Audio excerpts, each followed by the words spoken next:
keep hearing about the final tour, don't we? It was the final tour of America, the last one. I went to customs in London about a month or so ago, and this guy who was checking my bag, he says to me, didn't you used to be in that group that used to be called the Rolling Stones? What do you think about bands like the Stones?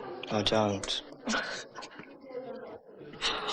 I don't even consider them a band, they're more like a business.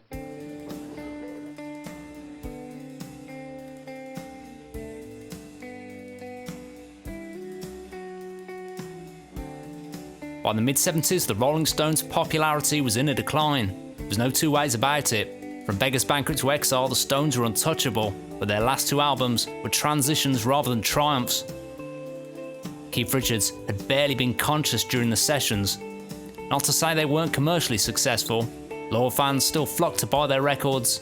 Their concerts drew big crowds. They reached number one in both the US and the UK charts. But they were riding the wave of their own legend. The grip they held was loosening, and this didn't go unnoticed by critics. One labelled Black and Blue the first meaningless Rolling Stones album. Times were changing. The music industry was sorting itself out after the breakup of the Beatles at the very beginning of the 1970s. For 7 years they'd shaped the course of music. Every time they'd hint at a new release, the music world braced itself for impact. When they were released, it was a cultural event. Groups either scattered to emulate the sound or rebel against it. Either way, both responses reshaped the musical terrain. Their departure in 1970 left the music industry scattered with no North Star to guide. The 50s had rock and roll, the 60s had the Beatles, the 70s had no central access to orbit. The first half of the decade saw a scatter of solid genres emerge, but no dominant force. Not until 1975, two genres emerged almost simultaneously and rose to mainstream dominance. Disco and punk, two emotional opposites that appealed to opposite groups. Middle-class socialites and working-class dreamers alike were drawn to the glamour, spectacle and visibility of disco. Though its earliest incarnation was shaped in New York, the punk movement was brought to mainstream attention by the working-class youths of England. The mid-1970s were bleak. Mass unemployment, strikes and urban decay left the youth of Britain feeling abandoned by the system. With no money and no access to studios, punks utilised lo-fi production and homemade gear. The idea was to turn poverty into power. The Stones were in a difficult position of where to take their music. With Mick's jet-setting lifestyle, he was naturally drawn to the disco scene, but Mick's instinct to stay current would also draw him to explore a punk style. The problem was, the punks rejected the Stones. They saw them as dinosaurs, symbols of bloated corporate rock. Keith openly mocked punk musicians for lacking skill. He stated punk music was silly as shit, and that they just told everyone to fuck off without creativity. Of course, embracing disco and punk, the Stones would face a backlash from purists who branded the group as traitors. Mick later stated, "There were a lot of people that were very narrow-minded about it." Keith didn't run to defend the band's transition. He later answered with a shrug, stating, "The disco thing, I don't know. That was just what was going on in clubs. It was just another rhythm and blues beat." On incorporating punk into their next album, he stated, "The energy of the punk thing affected some girls in many ways. The only trouble with the punks is none of them could really play. I love the attitude, but you know, where's the music?" The next 2 years would see a profound tragedy before Keith. After years of tension and emotional distance, Mick and Bianca's relationship will finally end. Mick and Keith will argue over the punk themes of the songs, with Keith fearing the band as sounding like a Sex Pistols imitation. And Keith's arrest in Canada with a prison sentence looming will put the band's very future in question. This is the story of the Rolling Stones' Some Girls.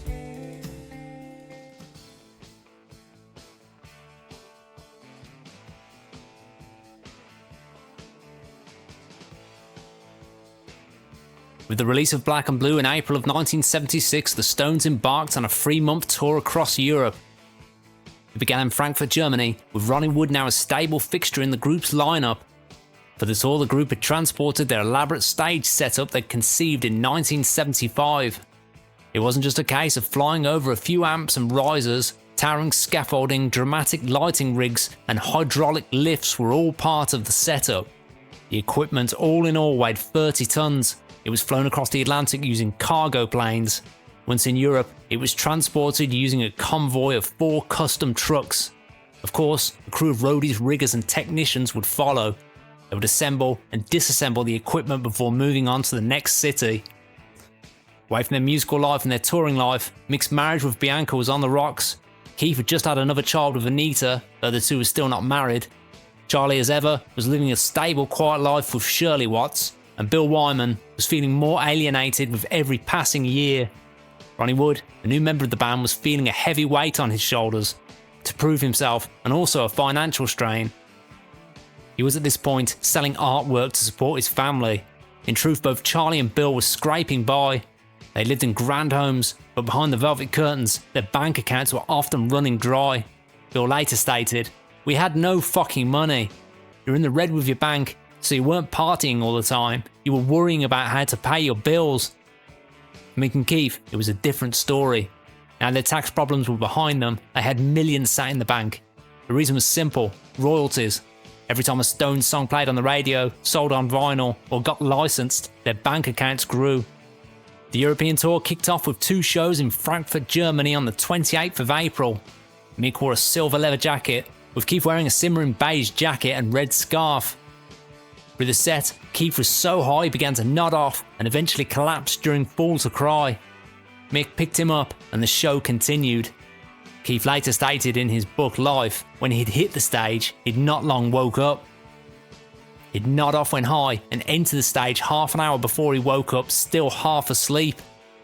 The 2 nights in Frankfurt ended with Mick throwing a bucket of water over the audience, drenching the front rows. When the tour reached England, Keith faced another near miss. It was in the early hours around 4 AM after a Stones show. Keith was driving his Bentley to London with several passengers, including Anita and his son Marlin. On the M1 motorway in the fast lane, just past the Newport service station, Keith nodded out. He was jolted from his sleep by someone in the back shouting, "Jesus fucking Christ!" The car veered off the road, ploughing through a hedge and fence. Though damaged, Keith was able to steer it into a field. He later stated, "I just passed out. We skidded off the road. At least we didn't hit anybody. We didn't kill anybody. We didn't even hurt ourselves." The car, however, was undrivable, and knowing the police would soon be on the scene, Keith scrambled to ditch all the drugs he had on him. In his haste, he failed to discard a silver spoon he used to snort cocaine with, and a box hanging from his neck he'd apparently forgotten was there. Both items were taken away by the police for analysis. The Bentley was later repaired and auctioned decades later for nearly $950,000. Some of the damage still remained from the crash, adding to its legend. As the tour continued, Keith was accompanied everywhere by his 6-year-old son Marlon. Keith later stated, "He took care of me while I was doing heroin on the road.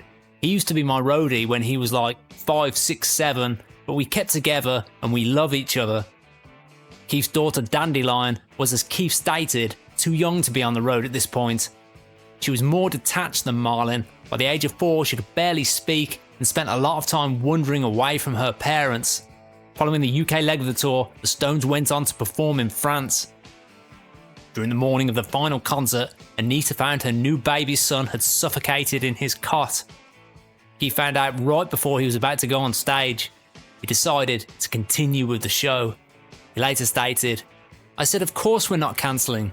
It would be the worst possible thing because there's nowhere else to go." Here is some footage of Keith playing the show. He insisted on going on stage that night. The band, from what I gather, was saying, "No, you can't, your son's just died." But he...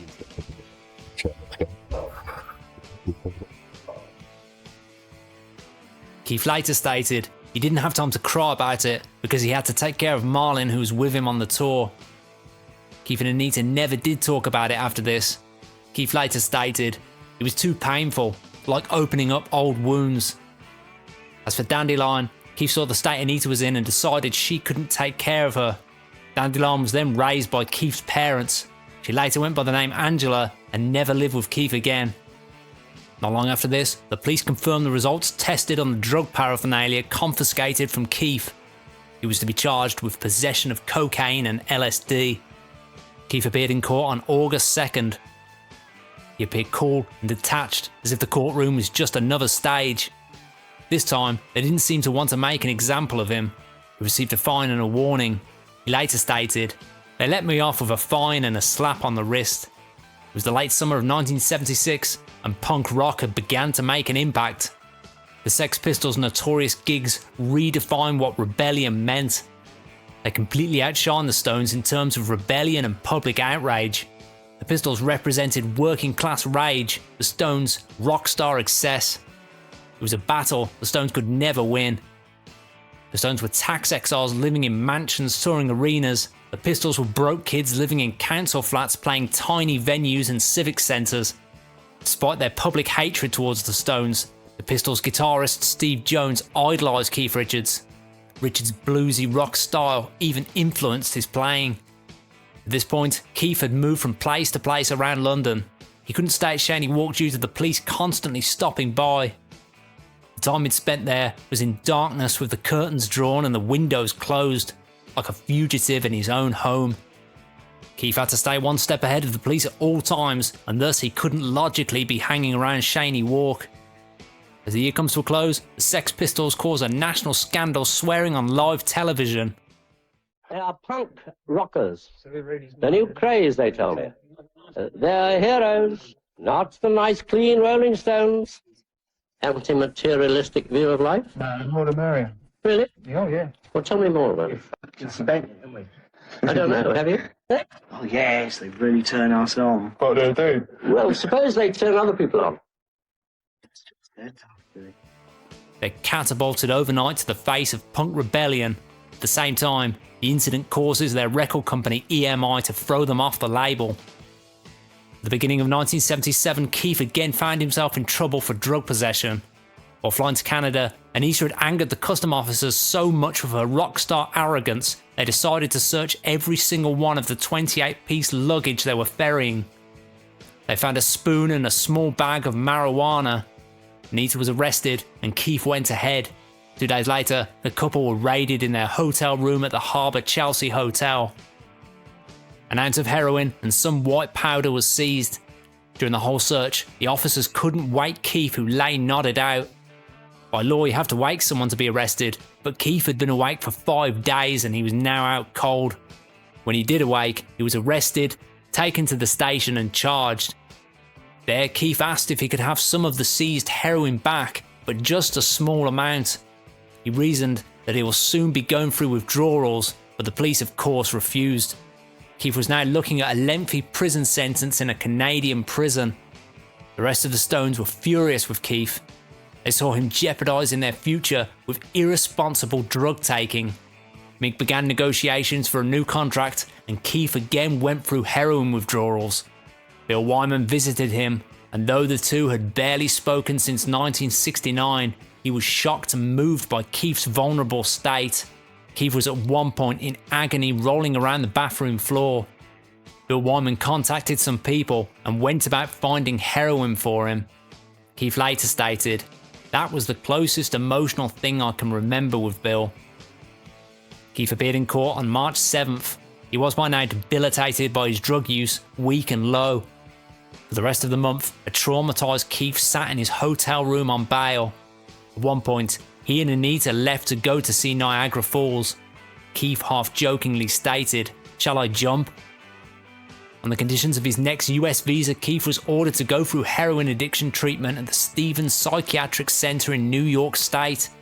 The treatment was a success, but it didn't take Keith long to relapse. While in New York, he began recording music with John Phillips of the Mamas and Papas. Phillips had fallen into heroin addiction, and Keith used some of his supply. That same month, the Sex Pistols had kicked off their second major label after just 1 week. The band had trashed the label's offices, insulted executives, and created a scene so volatile that A&M panicked. 25,000 copies of God Save the Queen that were due to be released by the label are instead destroyed, and the release is cancelled. It only grows further interest in the group from the public. When asked about the Sex Pistols, Mick states, "No matter what Johnny Rotten and Sid Vicious do, they can't be more disgusting than the Rolling Stones." At this time, Mick and Bianca separated. Mick cancelled her credit cards, and so would begin a bitter financial battle. Mick offered Bianca a settlement of $100,000. Bianca's lawyer responded with a proposition for $12 million. This was half of everything Mick earned since they were together. The lawsuit would go on until 1980, where Bianca would receive $1 million. Back to 1977, by now Anita was grieving the loss of her son. Mentally and physically, she was in a much worse state than Keith. She was now fast gaining weight and haggard looking. She spent most of her time in a house Keith purchased in South Salem, New York State. From there, she'd allegedly spent the days in a drugged haze and the nights prowling New York clubs for teenage boys. Keith later stated in his book Life, "Anita and I had become two junkies living separate existences."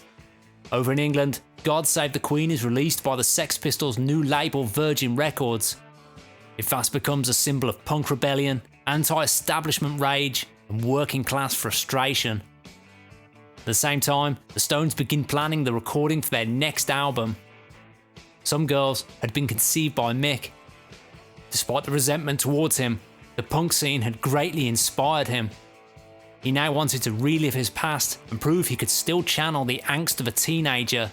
He envisioned a raw punk production with disco elements. Rehearsal for the next album began in October. None of the songs were pre-prepared. Keith later stated they were all written in the studio. With Keith's legal troubles, Mick took the helm and steered the group's sound into a dance terrain. Mick and Keith would again produce the album, though it was primarily Mick. Engineer Chris Kimsey would oversee the technicalities.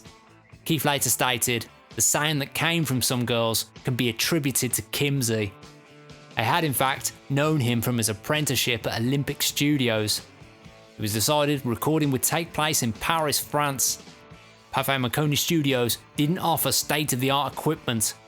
The control room was tiny, with a primitive console and basic 16-track, but it offered security and privacy. The Stones would take to the new studio. Bill Wyman later stated, "We were going to be there for 4 or 5 weeks originally, but we had such a great time in the studio that we never stopped really." They'd returned to the studio to record further albums for the next several years.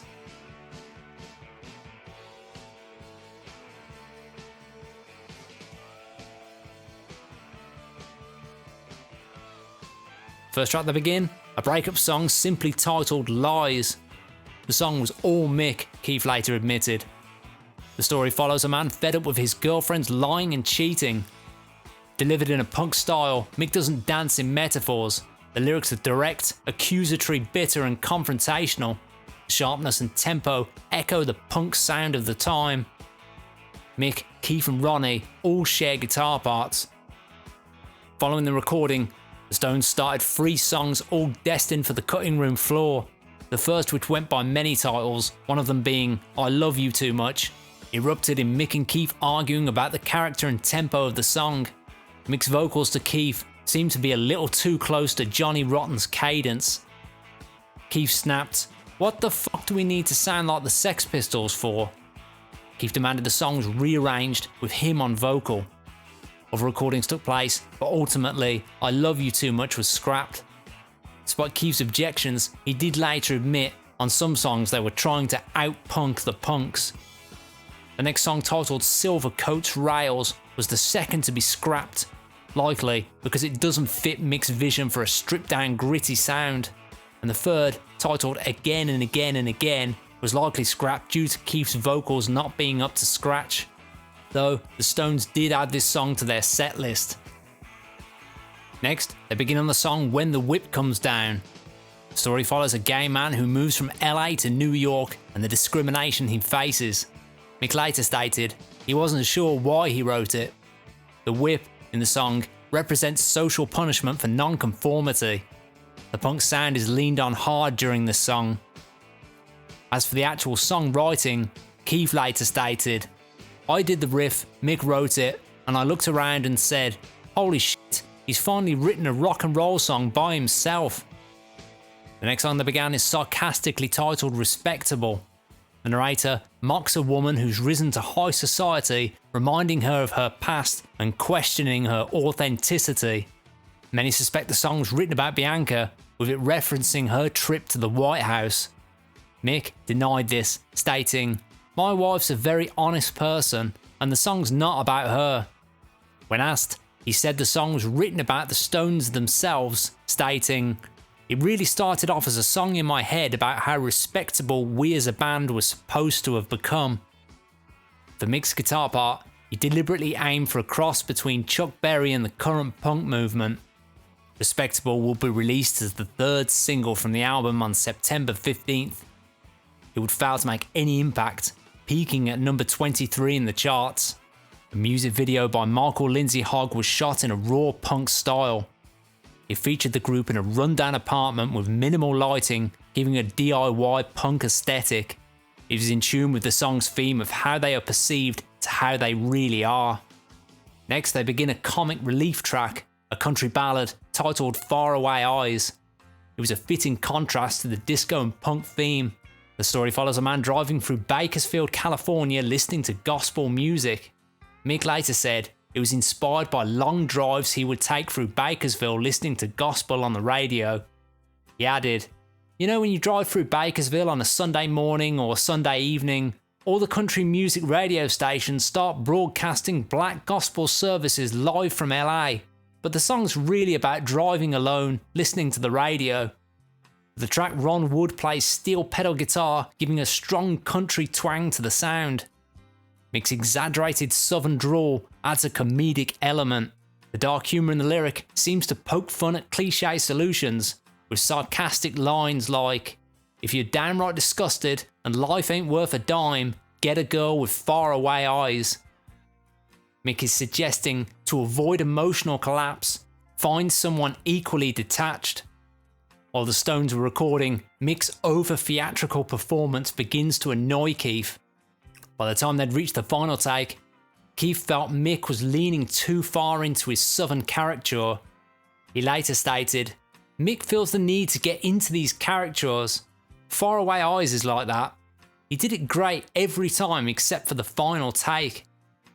The group will later shoot a music video for the song shot by Michael Lindsay Hogg. Mick is shot sitting in a dimly lit apartment with the band sat beside him with deadpan expressions. The song will appear as a B-side to the single Miss You. Next, they return to the punk theme with a punchy track titled Shattered. The story is a love-hate view of New York City. Through the song, Mick spews lines like, "This town's full of money grabbers." He later stated he wrote the song in the back of a New York cab. He built the lyrics around the word shattered and let the chaos of New York inspire him. Bill Wyman took no part in the recording, and so Ronnie Wood would fill in the bass part instead of Keith. During the sessions, Keith goes to the toilet to shoot up heroin.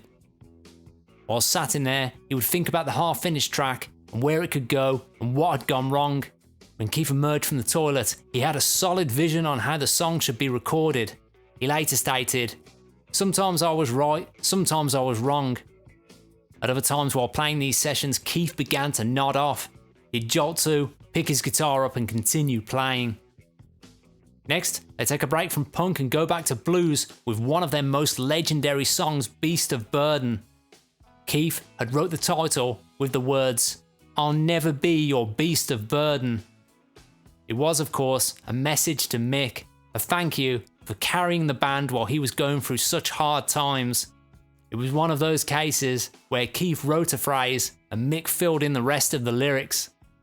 Mick explained later, it was a message of mutual respect, stating, "I don't want a beast of burden, and I'm not going to be your beast of burden either." As for the lyrics following a love theme, Mick stated it was also him defending himself against critics who felt he'd brought turmoil to all his relationships. The song displays masterful guitar weaving between Keith and Ronnie. It will be released as a single, reaching number 1 in the charts.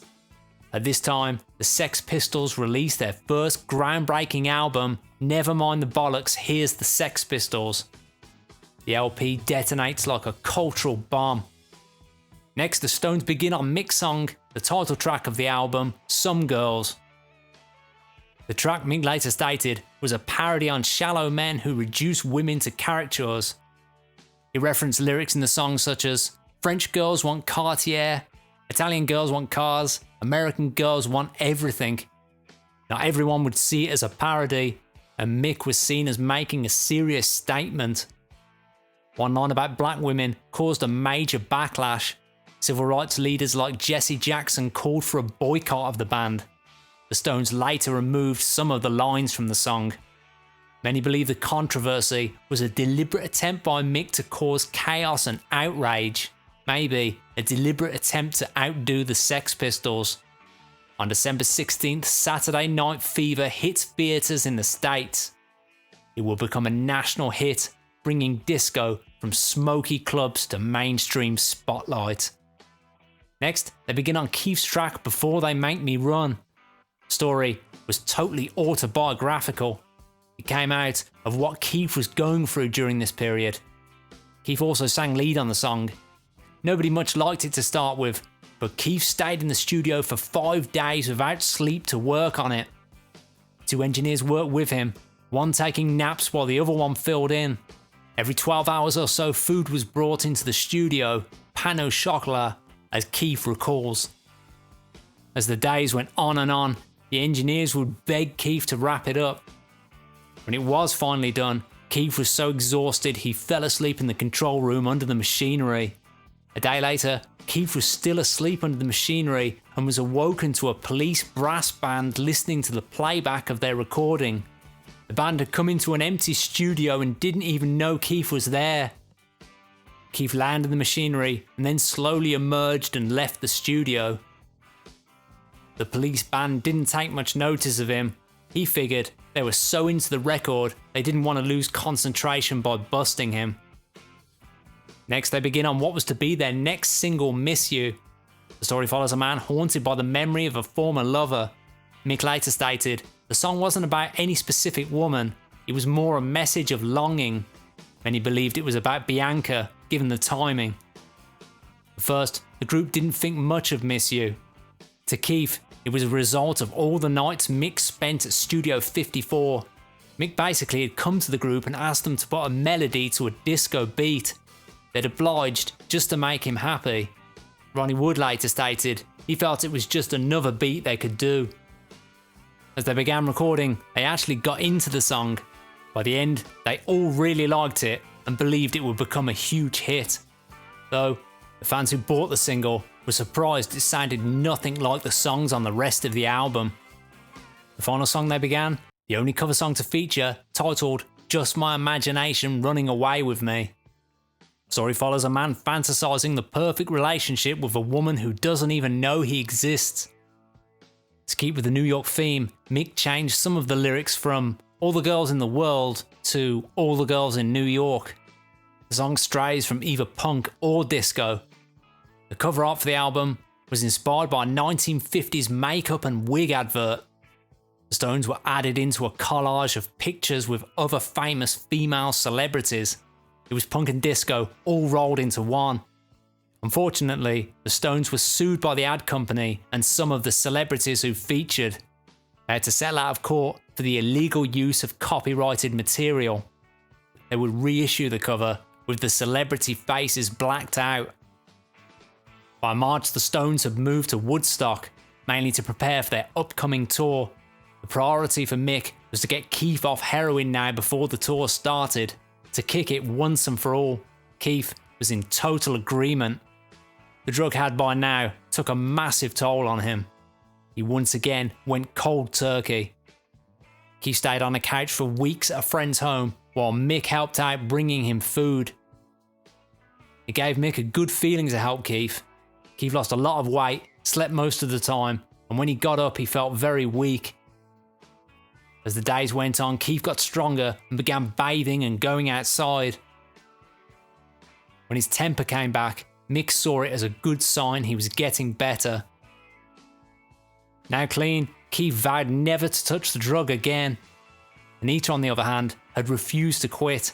It was the beginning of the end for Keith and Anita. It wasn't the recent arrests that finally convinced Keith to stop using.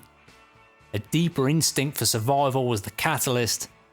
Once Keith was clean, he had to move on before Anita destroyed him, like she was intent on destroying herself.